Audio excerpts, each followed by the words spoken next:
तो बात क्या है? वृंदावन की प्राप्ति श्री जी की कृपा से, वृंदावन में वास सखीन सहचरीन की कृपा से, पर वृंदावन का अनुभव ये तो रसिक संतन की कृपा से होएगा, ये तो रसिकन की कृपा से होएगा। उनको ढूंढो, उनके चरण वंदन करो। और ऐसी ही कृपा हुई हमारे श्री प्रकाशानंद सरस्वती जी के ऊपर श्री चैतन्य महाप्रभु की। महाप्रभु चैतन्य अपने संन्यास वेश के बाद दक्षिण यात्रा पर गए थे, और दक्षिण में हमारी संप्रदाय की प्रथम पीठ श्रीरंगम तिरुचि में जो है, तिरुचिरापल्ली में, वहां महाप्रभु जी विराज रहे थे।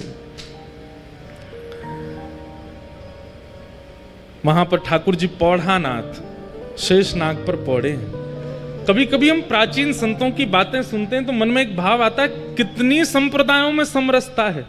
और आजकल देखो महाराज जी, आजकल लोग हमको ही डांटते हैं, आप श्री वैष्णव हो, आप हरिदासियों की बात क्यों करते हो मंच से, आप हरिवंशियों की बात क्यों करते हो, आप गौड़ियाओं की बात क्यों करते हो। क्यों ये सब भाव आते हैं? प्राचीन काल के आचार्यों के भाव सुनो, कहीं भी उनमें ऐसा मतभेद नहीं है कि ये हैं इनसे हमने सब एक दूसरे के संग। अब हरिराम व्यास जी, वो तो स्वामी श्री हरदास जी के पास इतने विराजमान रहते, जबकि स्वयं हितवंश महाप्रभु के अनुयायी। अपने पुत्र को तो दीक्षा ही उन्होंने स्वामी जी से दिलवाई। एक प्रसंग आता है कि स्वामी जी, हितवंश महाप्रभु, रूप सनातन गोस्वामी आदि आदि ये सब लोग गिरिराज जी आए, यहाँ पर 56 भोग हुए थे। तो श्री गोसाई विठलनाथ जी ने 56 भोग में सबको आमंत्रित किया, सारे रसिक जन यहाँ पर आए। अभी हम प्रसंग सुन रहे हैं कि श्री चैतन्य महाप्रभु रामानु संप्रदाय के हमारे श्री वैष्णव मंदिर में दर्शन करने के लिए गए। तो पहले इतनी समरसता थी संप्रदायों में, आचार्यों में, अब पता नहीं क्यों मतभेद होता जा रहा है, और ये अच्छा नहीं है। देखिए, आपको अगर भगवत प्राप्ति आपका उद्देश्य है तो फिर ये इस प्रकार के पक्ष विपक्ष में मत रहिएगा। हम श्रेष्ठ हैं, वो अश्रेष्ठ हैं, हमारे यहाँ ऐसा, उनके यहाँ ऐसा, वो नहीं करना चाहिए, ये नहीं सुनना चाहिए, ऐसा नहीं। सबके भाव रखो। चैतन्य महाप्रभु दक्षिण गए। श्रीरंगम श्री रंगनाथ भगवान पौढ़ानाथ उनके आंगन में खड़े हैं महाप्रभु चैतन्य। और जैसे ही कपाट खुले, महाप्रभु जी की स्थिति ऐसी थी, अभी हम जगन्नाथपुरी के पास राउल केला से कथा करके आए हैं, तो महाप्रभु जी के भाव अभी तक चित्त में हैं। महाप्रभु जी की स्थिति ऐसी थी कि कोई कृष्ण कह भर दे, नेत्रों से अश्रु नहीं प्रकट होते थे। कहते हैं अश्रुओं की पिचकारी निकलती थी नेत्रों से, और वो जिस पे पड़ जाती थी उसके चित्त में भी कृष्ण प्रेम प्रकट हो जाता था। ऐसे महाप्रभु। सोचो उनकी दशा, जब वो मंदिर में जाते होंगे, ठाकुर जी को देखते होंगे, तो उनकी स्थिति क्या होती होगी। जैसे ही कपाट खुले श्री रंगनाथ भगवान के, चैतन्य महाप्रभु ने जैसे ही मुखमंडल का दर्शन किया, उत्ताल नृत्य करने लगे, भुजाएं उठा करके नृत्य कर रहे हैं, नाच रहे हैं, गा रहे हैं, आनंद उत्सव मना रहे हैं, नेत्रों से अश्रुपात। ये दो भावों का एक जगह दर्शन होता था। मुखमंडल पर तो विरह दिख रहा है और शरीर की स्थिति परम आनंद की होती थी। यह है भक्ति का स्वरूप। कभी कभी मन में आता है कि जब ज्ञान आता है ना, तो बाहर दिखने लगता है कि ये ज्ञानी व्यक्ति है। अहंकार आता है तो अहंकार दिखने लग जाता है, अहंकारी व्यक्ति है। कामी व्यक्ति का काम दिखने लग जाता है। भक्त की भक्ति क्यों नहीं निकल के आती है? उस भक्त की भक्ति उसके रोम रोम में प्रकट क्यों नहीं होती है, जैसे महाप्रभु जी की होती थी?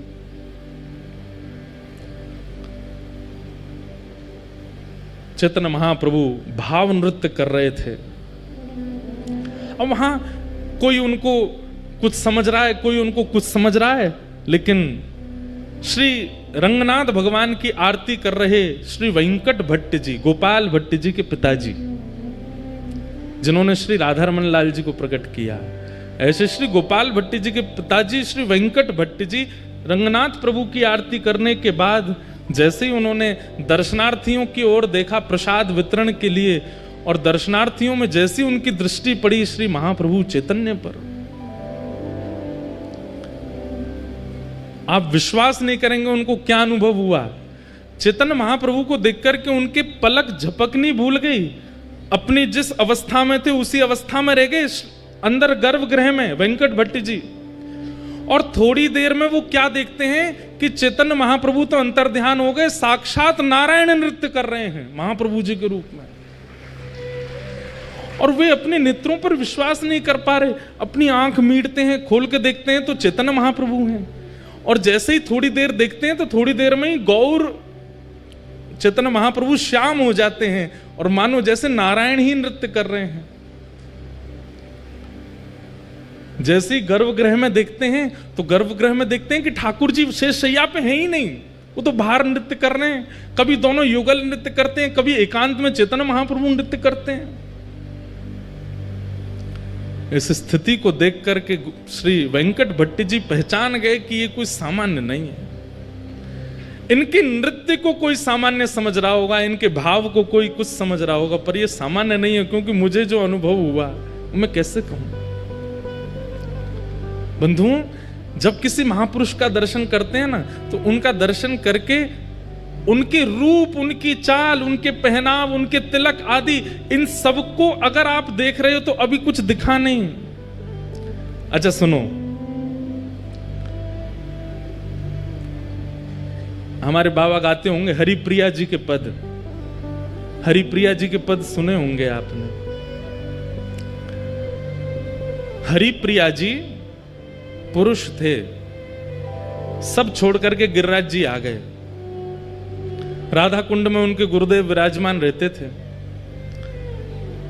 तो अपने गुरुदेव को प्रणाम करके बोले मुझे आपसे गुरु दीक्षा लेनी है। तो महापुरुष बोले राधा कुंड पे बैठे बैठे, बताओ तुमको क्या दिख रहा है।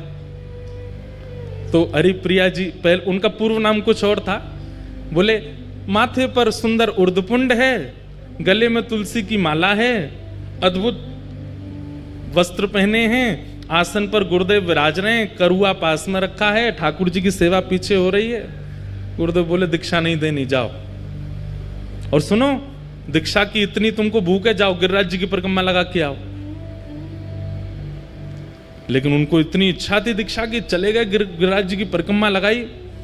परिक्रमा लगा करके 5-6 घंटे में लौट करके राधा कुंड जैसे ही पहुंचे, चरणों में प्रणाम किया, बोले गुरुदेव परिक्रमा हो गई, अब दीक्षा दे दो। उन्होंने फिर वही प्रश्न किया, क्या दिख रहा है तुम्हें? कुछ दिख ही नहीं रहा था। बोले माथे पर उर्दपुंड है, गले में तुलसी माला है, नीचे वस्त्र पहने हैं, पीछे ठाकुर जी की सेवा है, बगल में राधा कुंड है, इधर श्याम कुंड है, आदि आदि। फिर से जाओ परिक्रमा लगा के आओ, एक और परिक्रमा लगाओ।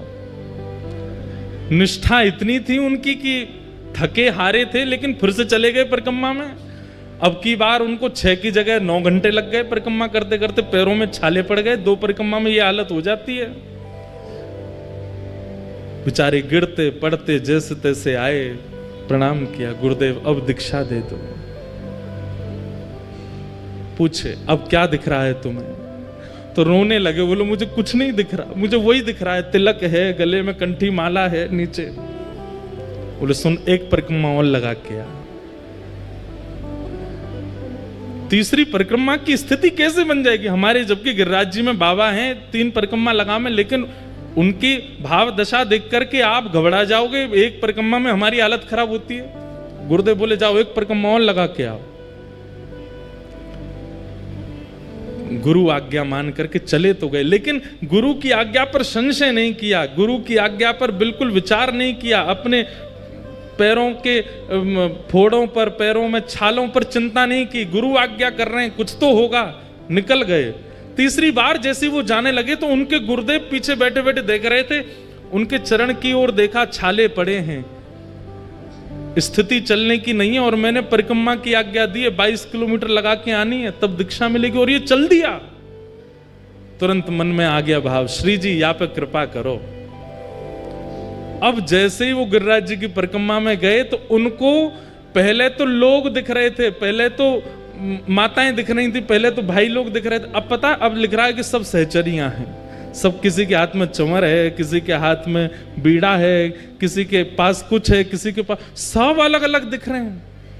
साक्षात गिरिराज जी ऐसे लग रहे हैं मानो कोई निकुंज भवन है, या कि कोई अटारी पर कभी श्री जी आ रही हैं, कोई अटारी पर श्याम सुंदर आ रहे हैं, कभी कहीं से मोर बोल रहे हैं, कहीं कहीं वीणा बज रही है, कहीं पर बंशी बज रही है। अब पूरी दृष्टि ही बदल गई।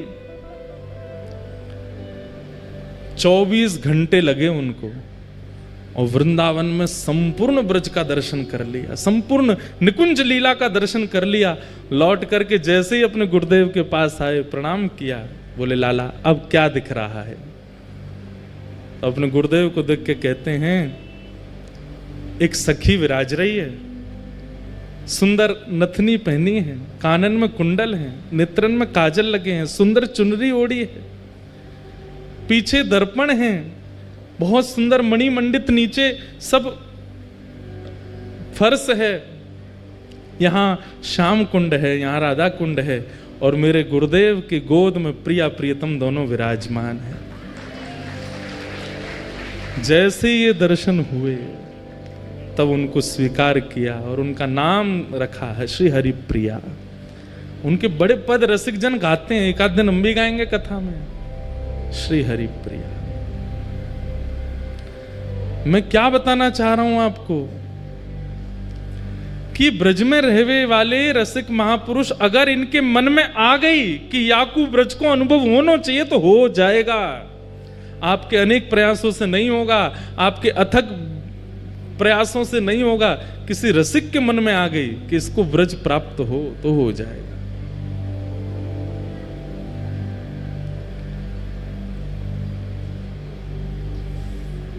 और उसके लिए उनका रूप, उनका श्रृंगार, उनका चंदन, उनका तिलक, उनके वस्त्र वो सामान्य नहीं दिखेंगे, उसमें कुछ अद्भुतता का अनुभव होगा। और जब तक वो अद्भुतता नहीं दे, जबरदस्ती की मत देखियो, कोई महापुरुष जा रहे हैं तुम जबरदस्ती दे, ये तो देखो नथनी पहन के जा रहे हैं, कानन, जबरदस्ती नहीं देखना है। आपकी दृष्टि पड़ी और अपने आप दृष्टि में कुछ ऐसा भाव है, जरूरी नहीं सहचरी भाव में ही दिखें, किसी अन्य भाव में भी दिख सकते हैं। और तब तक वो भाव प्रकट नहीं होगा जब तक आपका साधन, आपका सेवा, आपकी रसिकन की संग ये सुदृढ़ नहीं होगी, तब तक ये दर्शन नहीं होगा। हम आप सब तो सही बताएं, जबरदस्ती बस आ गए वृंदावन में, हम लोगों को अनुभव है ही नहीं रहे होने की भी। गोपाल भट्ट जी के पिताजी वेंकट भट्ट जी ने महाप्रभु जी को देखा। श्री रंगनाथ भगवान की निज सेवा करने वाले वेंकट भट्ट जी बाहर आए और आकर के हाथ जोड़ के कहा, आप कौन हैं? मैं जब से आपको देख रहा हूं मेरे नेत्र आपसे हट नहीं रहे। आप में एक दैवी आकर्षण है जो मुझे खींच रहा है अपनी ओर। मैं नित्य नारायण की सेवा करता हूं, मेरा उनके प्रति जो ध्यान रहता है वैसा ध्यान मेरा आज तक किसी व्यक्ति विशेष के प्रति हो ही नहीं सकता, पर मुझे जैसी भावना उनमें लगती है वैसी आप में लग रही है। आप कौन है? तब महाप्रभु जी ने अपना परिचय दिया। बोले हम अभी विरक्त वेश में हो गए हैं और दक्षिण दर्शन करने के लिए आए हैं, तो यहां पहुंच गए। वेंकट भट्ट जी ने निवेदन किया, बोले कि आप बस एक कृपा कर दीजिए, क्या कहाँ रहेंगे यहाँ पर, कोई निवास स्थान? बोले अभी तो कुछ नहीं। बोले हमारे घर चलिए ना, वहीं विराजिएगा, हम पर कृपा कर देना। ये वृंदावन महिमामृत की रूपरेखा बता रहे हैं, कैसे निर्माण हुआ वृंदावन महिमामृत। चैतन्य महाप्रभु वेंकट भट्ट जी के घर गए। वेंकट भट्ट जी के सुपुत्र हैं श्री गोपाल भट्ट, भगवान की गुण मंजरी। महाप्रभु जी जैसे ही घर पहुंचे, उनकी पत्नी, उनके रिश्तेदार सबने महाप्रभु जी का दर्शन किया, लेकिन जैसे ही श्री गोपाल भट्ट जी ने दर्शन किया, गोपाल भट्ट जी तो मानो जैसे उनकी भी स्थिति ऐसी हो गई, पलक झपकना भूल गए, पैर धर कहीं रहे, जा कहीं रहे, देख करके अपने अपने अपने वश में अपना शरीर नहीं है, ऐसी स्थिति हो गई। मैं एक बात कहा करता हूं, आचार्य चरणों के सन्मुख जाकर के अगर आपको ये याद रहा कि मैं किस कारण से आया था, मुझे क्या पूछना था, मुझे क्या बताना था, इतनी सुध-बुध है तो समझो अभी कृपा ना भाई, विस्मृति हो जाए, भूल गए सब, तब समझो कि हां अब दर्शन भये महापुरुष के। भूल गए, प्रश्न याद नहीं आ रहा है, क्या सोच के आए थे भूल गए, लाए थे माला लेके आए थे, प्रसाद लेके आए थे, दक्षिणा पोशाक कुछ अर्पित कर, कुछ पता ही नहीं चल रहा है, उठा कुछ रहे हैं, धर कुछ रहे हैं, ऐसी स्थिति हो जाएगी। गोपाल भट्ट जी छोटे से हैं, अभी ज्यादा आयु नहीं है, लेकिन महाप्रभु जी को देख करके उनकी स्थिति ऐसी हो गई कि बस यही मेरे सब सर्वस्व है। इस सर्वस्व की भावना उनके प्रति प्रकट हो गई। महाप्रभु जी का एक वैष्णव भाव से जैसा सम्मान होना चाहिए, पूरे परिवार ने किया, माला पहनाई, चंदन लगाया, पोशाक उड़ाई, चरण धोए, सबने चरणामृत पिया। गोपाल भट्ट जी के मन में एक भावना आ गई, जब चरणामृत बांट रहे थे तो सबको थोड़ा थोड़ा ही दे रहे थे, मतलब जैसे एक ही बूंद गिरे, क्यों, जितना बच जाएगा सब मैं पी जाऊंगा, सबको बांट दूंगा तो मेरे लिए नहीं बचेगा, ऐसी भावना चित्त में आ गई। तो सब लोग हाथ पसार के खड़े, चरणामृत दो महाप्रभु जी का, तो गोपाल भट्ट जी छुआते हैं और न्यों देते हैं, एक ही बूंद गिरती है, अरे और दो, और नहीं इतना ही लो, और जैसे सब में बांट दिया पता चली सब हो गया, जितना बचा सब पान कर गए स्वयं ही। आहा,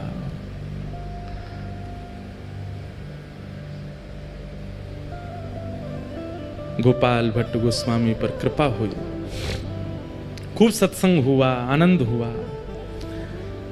अगले दिन श्री चैतन्य महाप्रभु प्रस्थान करने के लिए तैयार हुए। वेंकट भट्ट जी ने निवेदन किया, बोले कि महाप्रभु जी आप कहां जा रहे हैं? बोले अब यात्रा हो गई हमारी, अब आगे चलेंगे।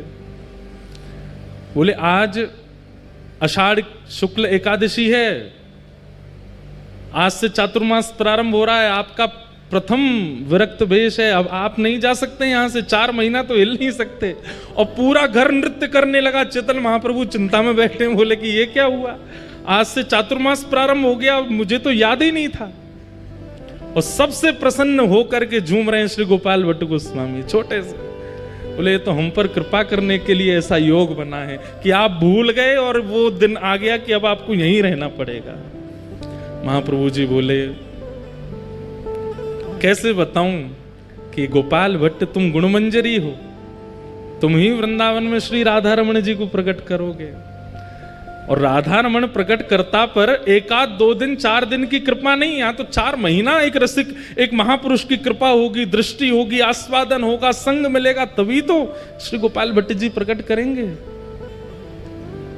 श्री गोपाल भट्ट की हृदय वेदना प्रगट्यो शाले ग्राम, रूप सुधा को खान हमारो श्री राधा रमण जी। इतनो प्यारो ठाकुर मिलो है, क्योंकि महाप्रभु जी की, और देखिए कृपा भी कहां, दक्षिण में जाकर के श्री वेंकट भट्ट जी के यहां रंगनाथ मंदिर के पुजारी के घर के बालक के ऊपर। वृंदावन स्वयं चुनता है, आप वृंदावन को नहीं चुनते। वृंदावन को अगर आपको चुनना होगा तो आपको रसातल से ले आया जाएगा कि आओ भाई वृंदावन में रहो, तुम वृंदावन के हो। महाप्रभु जी 4 महीने वहां विराजे। वेंकट भट्ट जी के छोटे भाई थे, उनका नाम था प्रबुद्ध भट्ट। वे बहुत पहले ही घर परिवार छोड़ के संन्यास आश्रम उन्होंने ग्रहण कर लिया था। परम विद्वान, परम ज्ञानी और काशी में विराजमान थे।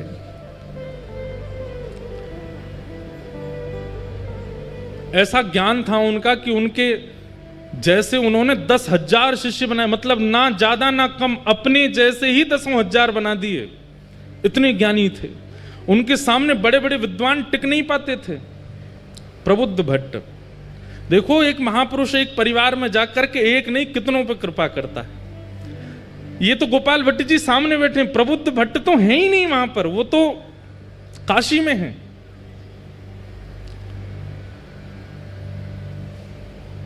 कभी कभी अपने घर की पूछते थे क्या चल रहा है घर पर, तो उन्होंने पूछताछ करी, भैया हमारे दक्षिण में हमारे परिवार में सब आनंद मंगल है।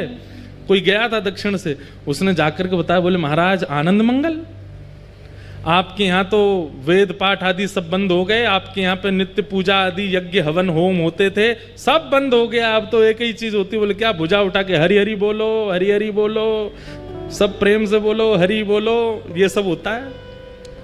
प्रबुद्ध भट्ट जी बोले ये कौन कर गया, ये क्या बोल रहे हो, ऐसा हो ही नहीं सकता। हमारे दोनों बड़े भैया बड़े वैदिक हैं और बड़े कर्मनिष्ठ हैं, कर्मकांड तो हमारे यहाँ रोज हवन होता है, रोज यज्ञ होता है, नियम से वेंकट रंगनाथ भगवान की सेवा अर्चना कैंकर्य होता है, ये क्या बोल रहे हो? बोले अरे महाराज आपको नहीं पता, आपके यहाँ की स्थिति सब बिगड़ गई है। कारण?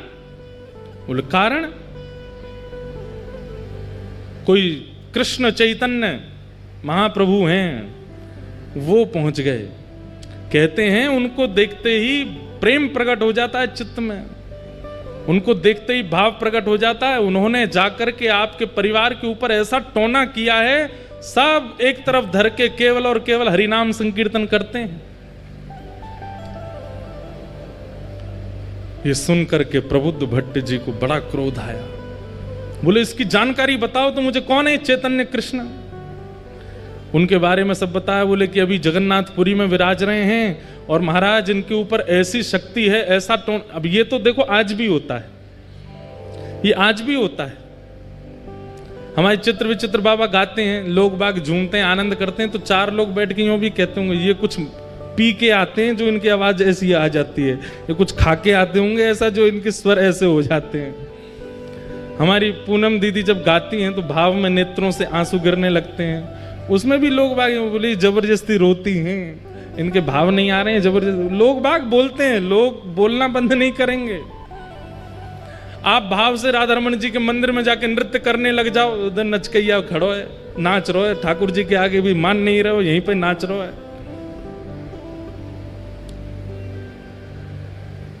आजकल हमारे लिए भी बन रही है बातें, तो क्या ये तो जब महाप्रभु जी को नहीं छोड़ा, जब मीराबाई को नहीं छोड़ा लोगों ने, तो फिर हम तो कहाँ नेक नेक से बालक हैं, हमको कैसे छोड़ दें? और ये भी कृपा है आपके लिए। चार लोग यूं कहें पाखंड है तब समझो कि हाँ बढ़िया है, ये भक्ति के आसपास सिक्योरिटी गार्ड तो भी आ गए। हमारे प्रेमानंद जी महाराज बेचारे कैसा राधा नाम प्रचार कर रहे हैं, उनके पीछे भी लोग पड़े रहते हैं, कुछ ना कुछ बोलते रहते हैं, कहते रहते हैं, करते रहते हैं। परंतु ये बात मान लीजिएगा, ये आपकी भक्ति की सिक्योरिटी हो रही है, अच्छा है। भ्रात श्री प्रबोधानंद जी कहते हैं, भ्रातः तिष्ठ टले टले विटपिनाम ग्रामेषु भिक्षाम अटः। नहीं, श्री रूप गोस्वामी कहते हैं, स्वच्छंदम पिबयामुनम जलमलम चीराणि कंथाम कुरु सम्मानम कलयाति घोर गरलम नीचपुमानम शुद्धा। वृंदावन में तो आपकी निंदा होने लग जाए तो समझो अब भक्ति सुरक्षित है, अब भक्ति बढ़िया हमारी, अब यहाँ पे कोई की आंच नहीं आवेगी, बढ़िया है। बाहर खड़े हैं चार पहरेदार, और बहुत सम्मान होने लग जाए तो घबरा जाना कि कहीं हमारा नाम ना छूट जाए। तो प्रबुद्धानंद जी ने जैसे ही सुना, अच्छा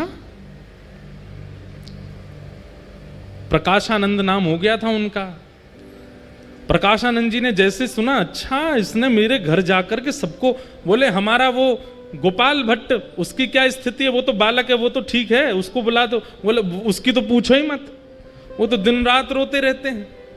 बोले दिन रात? बोले ठाकुर जी को नहीं, चैतन्य महाप्रभु को याद करके रोते हैं। प्रकाशानंद जी बोले ढूंढो इसको, कहाँ है? बोले ये तो अभी वहां हैं जगन्नाथपुरी में, इनको पत्र लिखो। पत्र लिख करके चैतन्य महाप्रभु को भेजा। और क्या लिखते हैं पत्र में? अरे चैतन्य, ना कोई नाम, ना कोई सम्मान, ना कोई उपाधि, चैतन्य।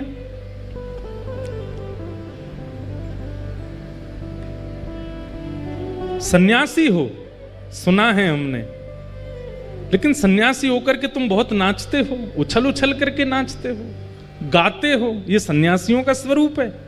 अरे सन्यासी हो तो सन्यासियों की तरह रहा करो। ये किस प्रकार का रूप प्रकट कर रहे हो?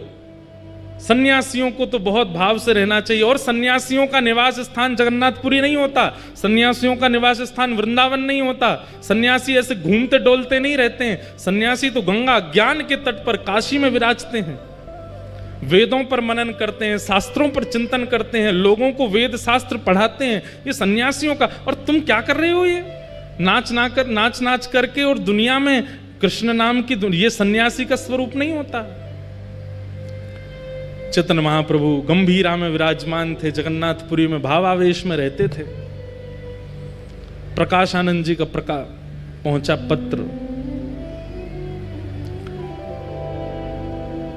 पत्र पढ़कर के शिष्यगण सब सुनाने लगे। और जैसे ही उसमें भाव सुने, इतना आक्षेप सुना, अपने बारे में इतनी निंदा सुनी, महाप्रभु जी प्रसन्न हो गए। जय हो जय हो जय जगन्नाथ। महाप्रभु जी की बड़ी कृपा, महाप्रभु जी का बड़ा अनुग्रह है। अरे भैया आज तो उत्सव होना चाहिए, लड्डू बांटो लड्डू बांटो। अच्छा है। जय हो हमारे गोपेश बाबा की जय। गौ माता की पूरे ब्रजमंडल में और पूरे भारतवर्ष में सेवा के प्रकल्प को लेकर के खूब महाराज जी सजग रहते हैं। ऐसे हमारे महाराज जी को बारंबार प्रणाम। क्या बता रहा था मैं? सुनो सुनो, इधर देखो। क्या बता रहा था मैं?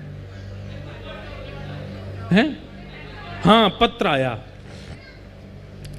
लड्डू बांटो, रबड़ी बांटो।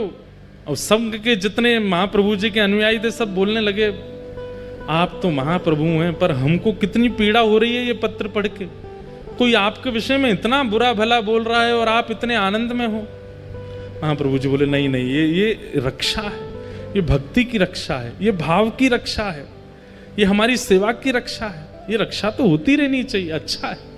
मैं बहुत दिन से प्रयास कर रहा था, विचार कर रहा था, इतने प्रेमी ही प्रेमी मिल रहे हैं, कोई हमको निंदा करने वाला नहीं मिल रहा। बहुत अच्छा, ठाकुर जी ने चुन के भेजा। ये पत्र संभाल के हमारे कक्ष में रखो। ऐसे महाप्रभु जी। लेकिन उनके परम शिष्य स्वरूप दामोदर दास जी बोले, इसका उत्तर तो मिलेगा। महाप्रभु जी आप शांत रहिए, हम उत्तर भेज दे। बोले नहीं, उत्तर में कुछ ऐसा नहीं, ऐसा कुछ नहीं लिखेंगे, आपको पढ़वा के ही भेजेंगे। और उन्होंने उत्तर में क्या लिखा? हे प्यारे सखा, आपने जो बात कही कि सन्यासी को काशी में रहना चाहिए, गंगा के तट पर रहना चाहिए, शिव की आराधना करनी चाहिए, वेद वेदांतों का नियम पाठ करना चाहिए, आदि आदि। बोले आप जिन शिव की आराधना करते हैं, उन शिव के मस्तक पर जो गंगा है ना, वो महाप्रभु जगन्नाथ जी के चरणों से ही प्रकट होती है। श्री कृष्ण के चरणों से ही प्रकट होने वाली गंगा है, जिसके तट पर काशी विराजमान है। आप तो उस गंगा के तट पर रहते हैं जो ठाकुर जी के चरणामृत है। हम तो जगन्नाथपुरी में महाप्रभु जी के संग ही रहते हैं। जिनके चरणों से गंगा निकली, हम उनके साथ रहते हैं। और आप काशी की इतनी महिमा बता रहे हो कि काशी में मुक्ति मिलती है, सन्यासियों को रहना चाहिए, आदि आदि। वहां पर महादेव कान में मंत्र बोलते हैं काशी में। ऐसा कहते हैं मणिकर्णिका पर अगर संस्कार हो जाए किसी का, तो जीवन में उसने कितने भी पाप किए हों, महादेव उसके कान में राम तारक मंत्र बोलते हैं, उसकी सीधे भगवत प्राप्ति होती है। काशी में अंतिम संस्कार की बड़ी महिमा है।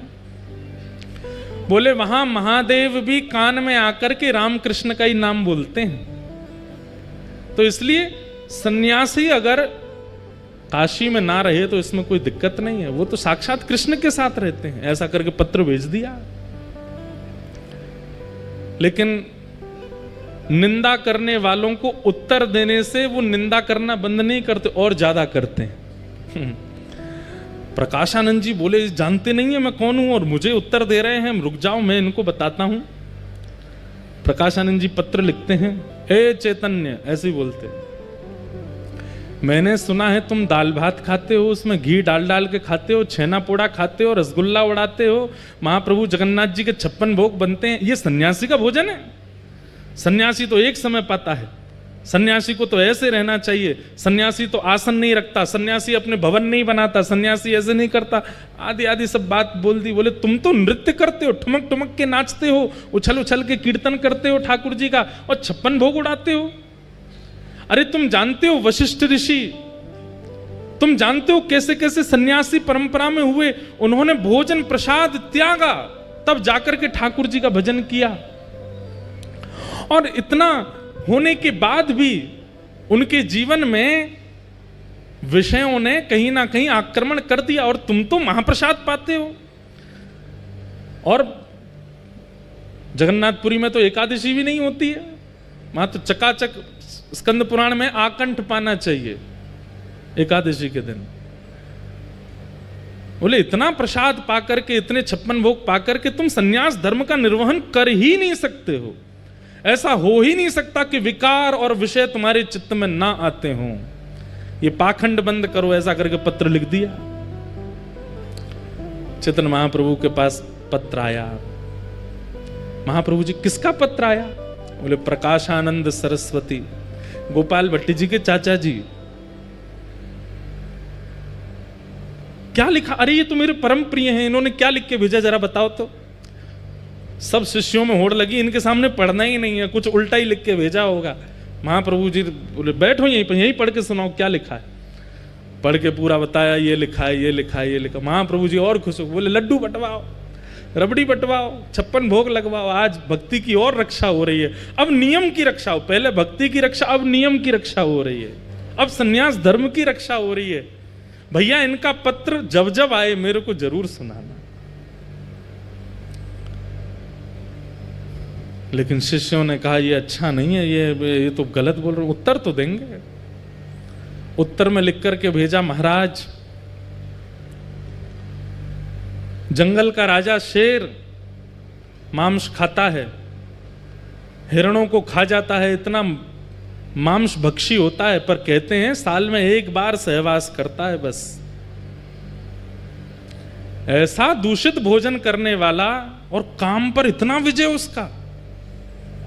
और वहीं वृक्षों पर रहने वाले ये पक्षी जो तिनका खाते हैं, दाल खाते हैं, उड़द सूखे सूखे कंकड़ खा जाते हैं, सूखे सूखे ये सब खा करके अपना पेट भरते हैं, और इनके काम में कभी भी कटौती नहीं होती, महाकामी होते हैं।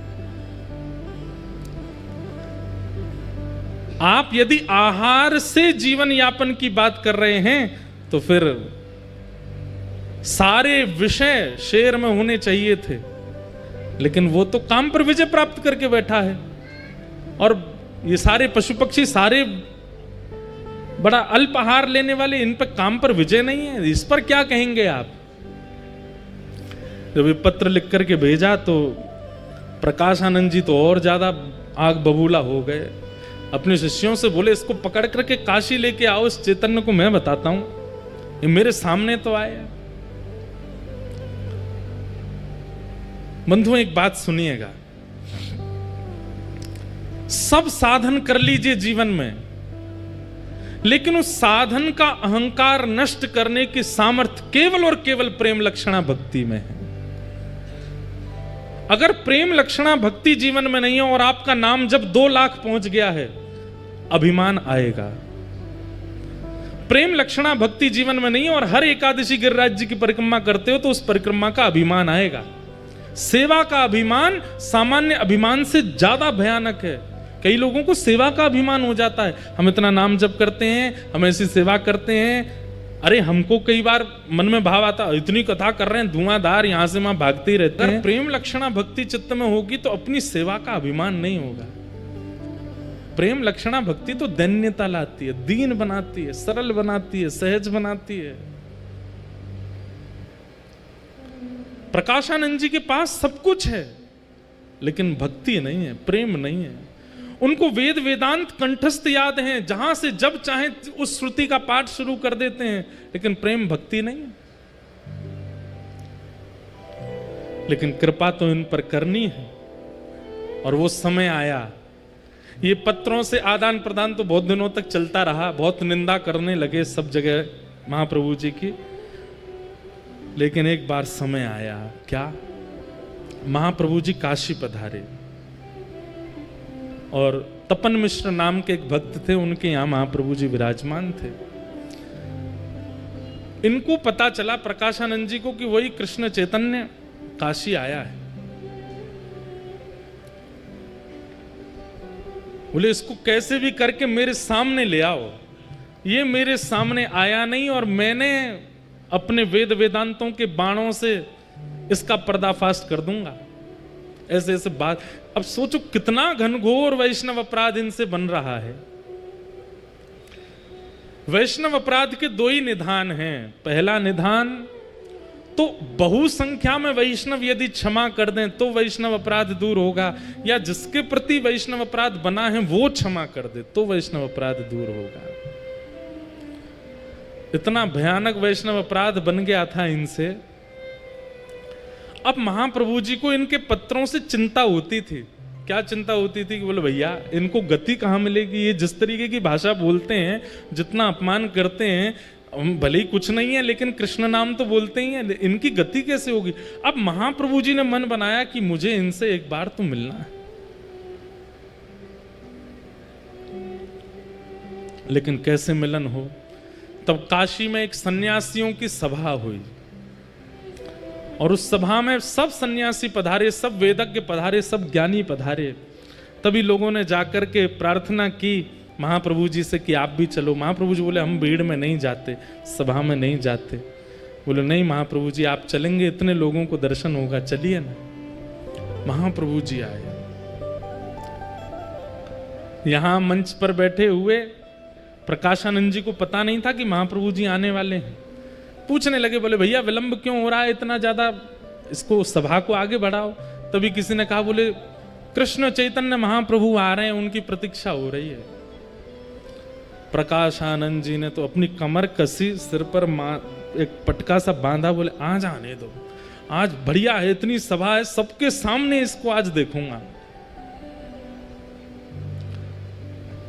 हाथ कांप रहे हैं, क्रोध में पैर कांप रहे हैं, आंखें लाल पड़ गई हैं, ताम्रवर्ण हो गया है, कब आएगा कब आएगा, मेरे सामने तो पड़े एक बार। इतने में ही श्री चैतन्य महाप्रभु का आगमन हुआ और जैसे ही महाप्रभु जी का उस सभा में गृह में प्रवेश हुआ, मानो जैसे किसी ने जलाशय में बैठे हुए लोग थे और किसी ने करंट छोड़ दिया हो। जैसे ही महाप्रभु जी का आगमन हुआ, मानो महाप्रभु जी वहां आए और यहां आगे बैठा व्यक्ति कृष्ण कृष्ण कृष्ण कृष्ण कृष्ण, उसके मुख से नाम ध्वनि प्रकट हो गई। इतने में ही पीछे का कोई व्यक्ति कृष्ण कृष्ण कृष्ण कृष्ण, मुख से नाम प्रकट होने लगा। कभी वहां दूसरा व्यक्ति हरि बोल कहकर के नृत्य करने लगा। पूरी सभा मानो देखते ही देखते देखते और केवल नाम नहीं प्रकट हो रहा है, नेत्रों से भावाश्रु जल बह रहे हैं, सब भुजा उठा करके नृत्य कर रहे हैं। केवल महाप्रभु जी की उस सभा में आगमन मात्र से यह स्थिति हो गई। मंच पर बैठे प्रकाशानंद जी ने जैसे ही देखा, अभी ये नहीं पता था कि यही चैतन्य महाप्रभु हैं, देखते ही मेरे आंसू क्यों आ रहे हैं, मेरा शरीर क्यों कांप रहा है, कृष्ण कृष्ण कृष्ण हरि बोल हरि बोल हरि बोल, ये कैसे शब्द मेरे भीतर से प्रकट हो रहे हैं। आसपास के अपने बालकों से बोले, तुमको भी मेरे अंदर से कृष्ण नाम सुनाई दे रहा। बोले जी गुरु जी, ये मेरे आंसू क्यों आ रहे हैं, कुछ सभा में हुआ है क्या।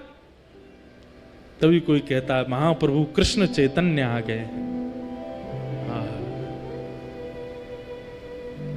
बंधुओं, विचार करके मन में भाव आता है, जिनकी उपस्थिति मात्र एक पत्थर हृदय के चित्त में भाव प्रकट कर देती है, कैसे महाप्रभु जी रहे होंगे। जिनको पता नहीं है वृंदावन क्या है, जिनको पता नहीं है कृष्ण कौन है, जिनको पता नहीं है युगल उपासना क्या होती है, ऐसे लोग उस सभा में बैठे हैं और महाप्रभु जी के आते ही सबके चित्त में कृष्ण प्रवाहित हो गए। किसी को अपने तन की सुध नहीं है, किसी को अपनी वाणी की सुध नहीं है, सब मानो जैसे एक व्यक्ति के हाथ में सबकी वाणी का कंट्रोल, सबके नेत्रों का कंट्रोल आ गया हो। और महाप्रभु जी दोनों भुजा उठाए, कभी यहां गिरते हैं कभी वहां गिरते हैं, सब संभालते हुए आ रहे हैं।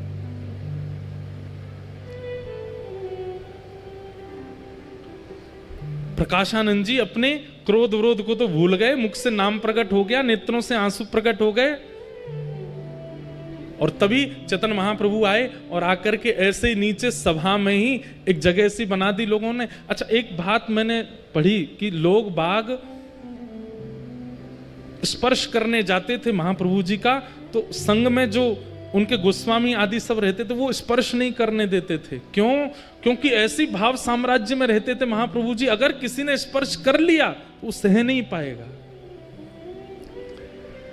तो अपने आप ही पहले जगह कर दी, भैया दूर दूर बैठो, इनका स्पर्श मत करना। महाप्रभु जी आकर के बैठ गए और भाव से बैठ करके सब सन्यासियों को प्रणाम किया, सबके चरण रज को अपने माथे से लगाने लगे। पता नहीं प्रकाशानंद जी को क्या हो गया, लोग बाग प्रकाशानंद जी को देख रहे हैं कि अब ये क्या बोलेंगे, लेकिन प्रकाशानंद जी तो अत्यंत भाव में आ गए, उठ करके नीचे आए, बोले जय हो। आप नीचे क्यों बैठ गए, ऊपर आइए ना। नहीं नहीं, मेरा स्थान यहीं ठीक है। तो जैसे कोई नीचे बैठ जाए तो उसको पकड़ के ऊपर लाते हैं, तो जैसे ही हाथ पकड़ा महाप्रभु जी का, सब बोले ये नहीं करना था इनको, और जैसे ही स्पर्श किया है, हाँ कृष्ण हाँ कृष्ण हाँ कृष्ण कह करके वहीं गिर पड़े प्रकाशानंद जी। शरीर पूरा कंपन होने लगा, नेत्रों से आंसू गिरने लगे। महाप्रभु जी ने किसी से कहा इनको संभालो। सुनने में इस स्थिति को हम अनुभव ही नहीं कर पाएंगे जो स्थिति होती थी। हमारे अष्ट सखा गाते हैं, एक हमारे अष्ट सखाओं में एक सखा हुए, उनका नाम था छीत स्वामी। क्या नाम था? पहले इनका नाम था छीतू पंडा। क्या नाम था? ये बड़े उग्र स्वभाव के और मजाक मतलब संतों की उपहास करना, उनके मजाक उड़ाना। उस काल में मथुरा आए थे हमारे श्री वल्लभाचार्य जी महाराज, और ये उनकी परीक्षा लेने के लिए गए थे। लेकिन जैसे ही महाप्रभु जी का दर्शन किया, दर्शन करते ही चित्त से सारे विकार खत्म हो गए, नेत्रों से आंसू गिरने लगे। छीत स्वामी जी ने एक पद गाया, और वही पद आज प्रकाशानंद जी के मुख से मानो प्रकट हो रहा हो महाप्रभु जी को देख करके। भई अब गिरधर सो पहचान, भई अब गिरधर सो पहचान, भई अब गिरधर सो पहचान, भई अब गिरधर सो पहचान। मतलब रसिक जनों के दर्शन बिना पढ़े बिना सुने केवल दर्शन से ठाकुर जी की अपने आप पहचान होने लग गई। ठाकुर जी अपने आप समझ में आने लगे। कहां इतनी कथाएं, इतने प्रवचन सुनने के बाद भी ठाकुर जी का अनुभव नहीं होता, लेकिन एक रसिक की दृष्टि मात्र पढ़ने से ठाकुर जी से पहचान होने लगी। छीत स्वामी जी कह रहे हैं, मैंने कोई साधन नहीं किया, मैंने यमुना स्नान नहीं किया, मैंने कभी जाप नहीं किया, लेकिन इनके सामने बैठने मात्र से मुझे ठाकुर जी के रूप का बोध हो गया। तब उन्होंने ये गाया, भई अब गिरधर सो पहचान, भई अब गिरधर सो पहचान। कपट रूप छलवे को आयो, कपट रूप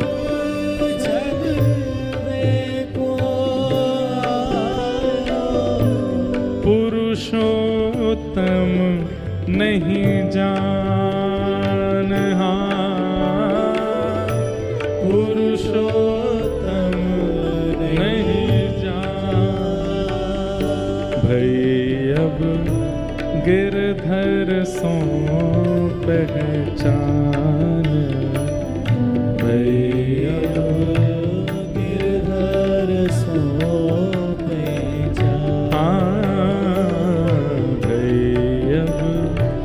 गिरधर सो पहचान, गिरधर सो पहचान।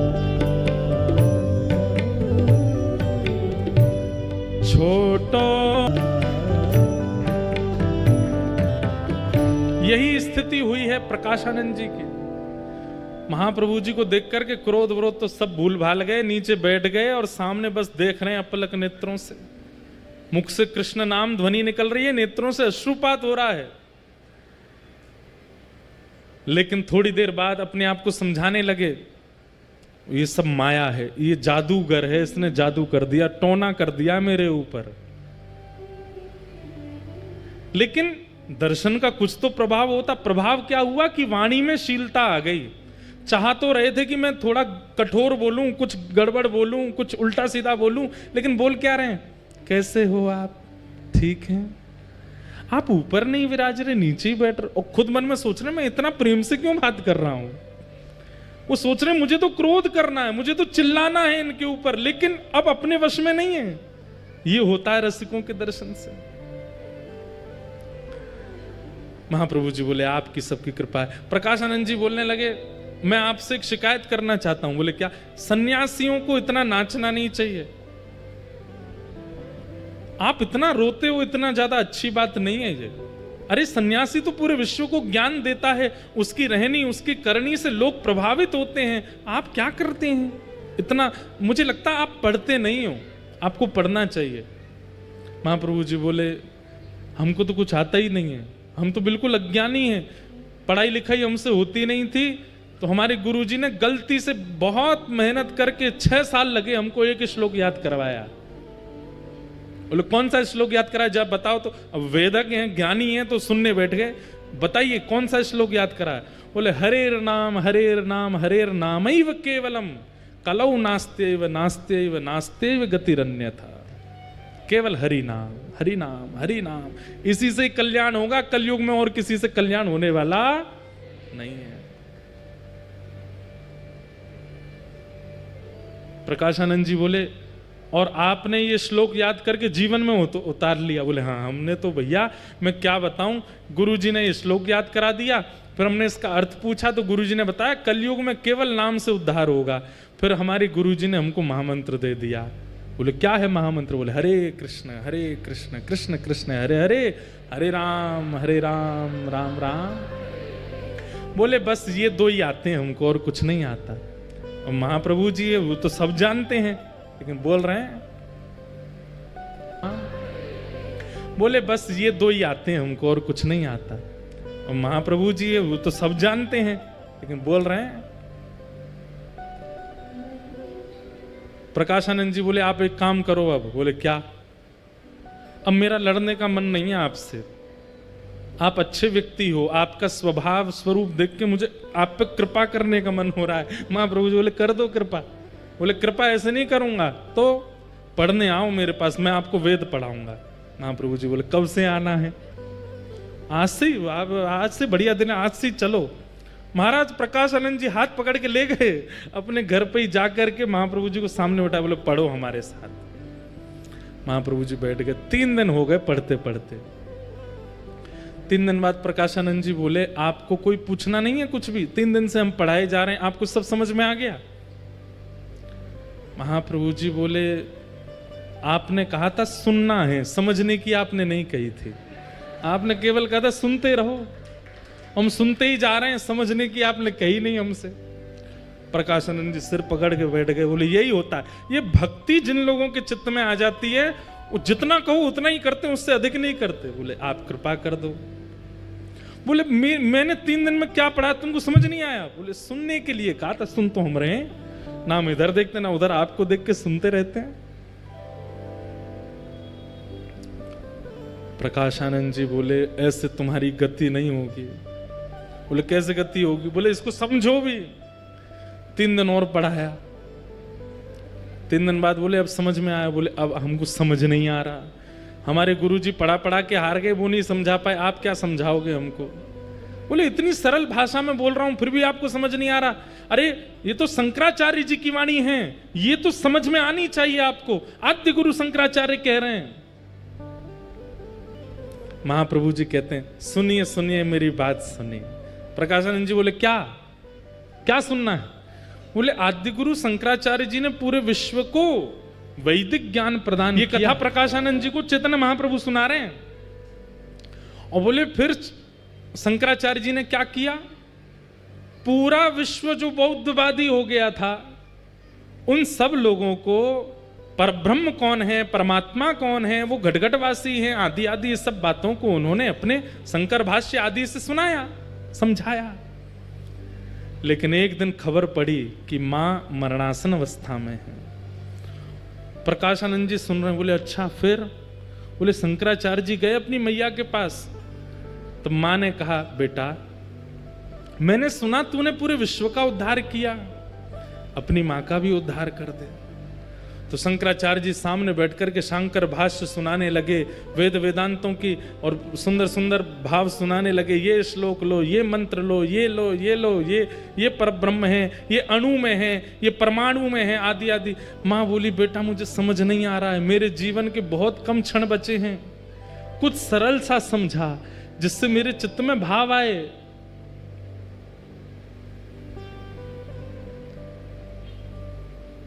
तब पता है प्रकाशानंद शंकराचार्य जी ने क्या सुनाया?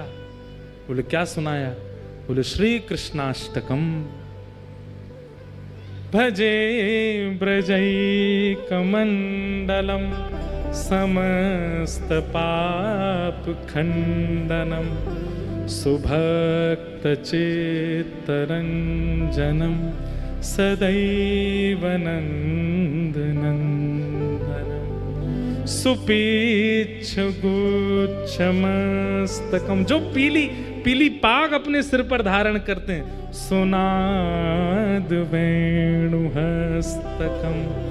अनंगरंग सागरम नमामि कृष्ण नाम। और ये सुनते सुनते शंकराचार्य जी सुनाते सुनाते रो रहे हैं, और सुनते सुनते मां के नेत्रों से अश्रु निकले और भगवत धाम की प्राप्ति हो गई। अपनी स्वयं की जन्मदात्री मां के लिए शंकराचार्य जी कृष्णाष्टकम गाते, और आप मेरे को यहां पे वेद वेदांत पढ़ाने बैठ गए हो। गति तो कृष्ण नाम से ही होगी प्रकाशानंद जी। प्रकाशानंद जी बोले इसका प्रमाण दो मुझको। प्रमाण दे दिया, बोले वहां लिखा है, इस बात का प्रमाण दो, उसका प्रमाण दे दिया। बोले नाम से गति होगी, इसका प्रमाण दो, प्रमाण दे दिया। प्रमाण प्रमाण प्रमाण प्रमाण, इतने प्रमाण दे दिए प्रकाशानंद जी को। लेकिन कुतर्की व्यक्ति के प्रमाणों से काम नहीं चलते, वो तो इसका भी प्रमाण लेके आओ। तो चैतन्य महाप्रभु को क्रोध आया, और जैसे ही आवेश में क्रोध आया, षड्भुज रूप धारण करके चैतन्य महाप्रभु प्रकट हो गए सामने। बोले तुझे प्रमाण चाहिए, देख प्रमाण, मैं ही प्रमाण हूं। और राम कृष्ण युक्त जब महाप्रभु जी का दर्शन किया, हाथ में धनुष बाण लगे हैं, कर में बंशी लगी है, जब षड्भुज रूप का दर्शन किया, बस एक क्षण के लिए दर्शन दे करके महाप्रभु जी ने तुरंत अपने भाव को अपने अंदर व्यवस्थित किया और चले गए वहां से। प्रकाशानंद जी तो रो रो के बुरा हाल हो गया उनका। बोले कि ये सामान्य नहीं है, ये साधारण नहीं है, ये कोई टोना टोटका जादूगर नहीं है, ये तो साक्षात श्री कृष्ण है, ये साक्षात श्री राम है, ये साक्षात परमात्मा ही इनके चित्त में विराजमान है। मैं इनको सामान्य पुरुष समझ रहा हूं।